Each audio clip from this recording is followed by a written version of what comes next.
Hello friends, আমরা এসেছি বৈদ্যনাথ ধাম মানে দেওঘর। জসিডি স্টেশনে নেমে দেওঘরে চলে এসেছি বাবা বৈদ্যনাথকে দেখবার জন্যে। এই হচ্ছে বাবা বৈদ্যনাথের মন্দির, এই হচ্ছে সুতো দিয়ে বাঁধা মা পার্বতীর মন্দির।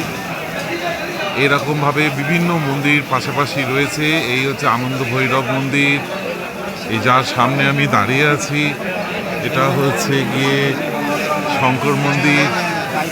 ওদিকে মা কালীর মন্দির আছে, দেখাবো আপনাদেরকে। এই হচ্ছে মা তারার মন্দির, মা তারার পাশে যে মন্দির চামুন্ডা মন্দির বা মা কালীর মন্দির। প্রচণ্ড ভিড়। এই দেখুন, এই হচ্ছে মা কালীর মন্দির। দেখিয়ে দিয়ে আপনাদেরকে চতুর্দিকটা ঘুরিয়ে। প্রচুর মানুষের আগমন, সব পুজো দিতে এসছে। বিভিন্ন রকম সরস্বতী দেবীর মন্দির, হনুমানজির মন্দির, নানান রকম রয়েছে এখানে। এই হচ্ছে শিব ঠাকুরের মন্দির, যেগুলি সুতো বাঁধা রয়েছে মা পার্বতীর সাথে, মন্দিরের সাথে যুক্ত করে।